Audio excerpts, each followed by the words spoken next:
أعوذ بالله من الشيطان الرجيم. بسم الله الرحمن الرحيم، والصلاة والسلام على رسولنا محمد سيد الأولين والآخرين. مدد يا رسول الله، مدد يا سادة أصحاب الرسول، مدد يا مشايخنا الدستور، ومن إن شاء الله فاز إن شاء محمد طريقة والصحبة والخير في الجمعية.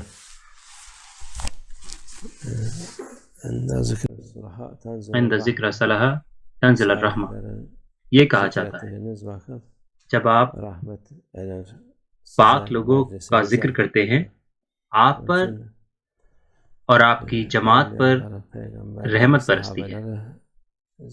اس لیے ان لوگوں کا ذکر کرنا اولیاء، انبیاء، صالحین اور صحابہ اچھی بات ہے.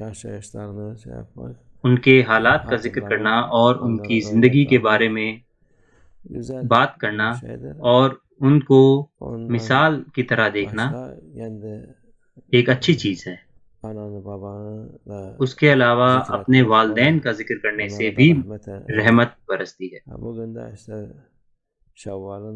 آج 3 شوال ہے، یہ تیسرا دن ہے عید بیرم کا، اور آج ہماری والدہ حاجہ آمینہ خاتون انتقال فرما گئی تھی اللہ کی رحمت میں. ان کا کام شیخ افندی کی خدمت کرنا تھا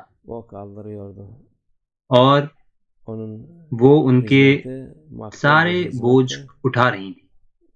ان کی خدمت مقبول تھی اور انہوں نے ہم سب کی خدمت کی ہے. جنہوں نے ان کو دیکھا ہے یا نہیں دیکھا ہے، انہوں نے اس خدمت میں سے تھوڑا سا حصہ ضرور پایا ہے.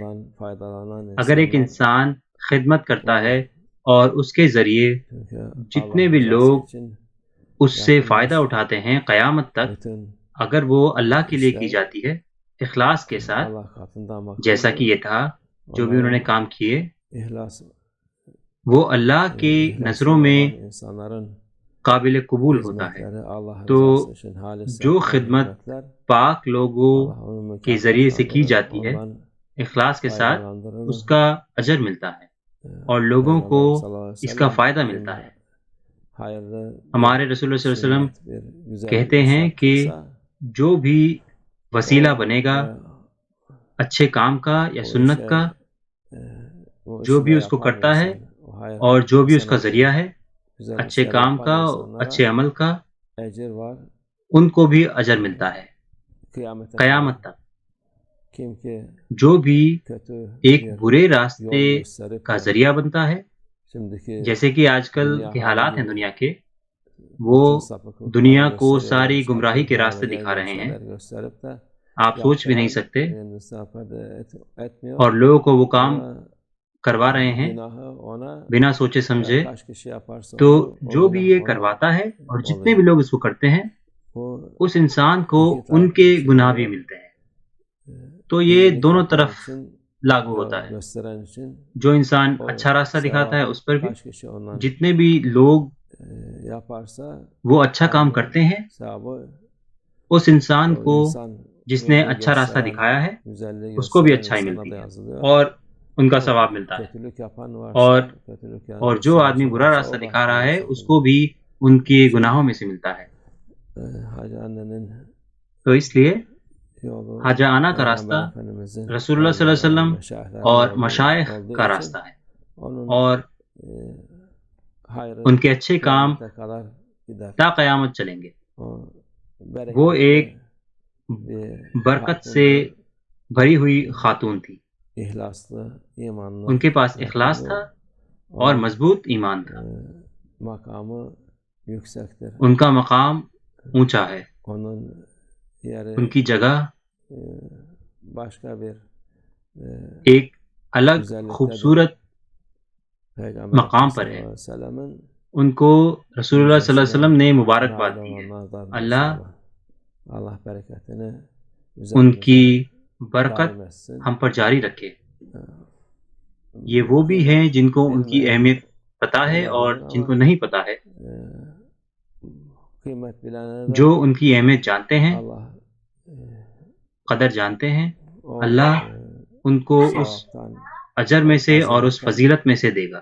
ona da olur inşallah. Allah اللہ ان کے مقام کو بلند کرے. inşallah hep beraber انشاءاللہ ہم لوگ جنت میں دوبارہ سے ساتھ میں ہوں گے. ومن Allah tevfik. El-Fatiha.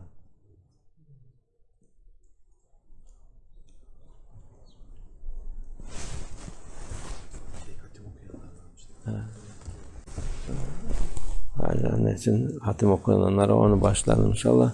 Okunan hatimler, yasinler, dualar her zaman zaten bağışlıyoruz onların ruhlarına ama bugün özel olarak, hususi olarak evvela Peygamber Efendimiz sallallahu aleyhi ve sellem, âli ashabına, cümle enbiya, evliya, asfiya, meşayihlerimizin ruhları için ve hususi Şeyhimiz Şeyh Nazım Hazretleri, Hacı Halime Hanım Hatunlar ve cümlemizin geçmişler ruhları için okuyanların da okudukları şeyler Allah kabul etsin, onların da ecirlerini versin. Ne gibi hayır maksatı varsa hasıl olsun. Onun bereketiyle hepimize inşallah bu ahir zaman fitnelerinden, hastalıklarından, belalarından muhafaza olsun. İmanımıza kuvvet olsun. Hayır kapıları açılsın inşallah. Teala Fatiha.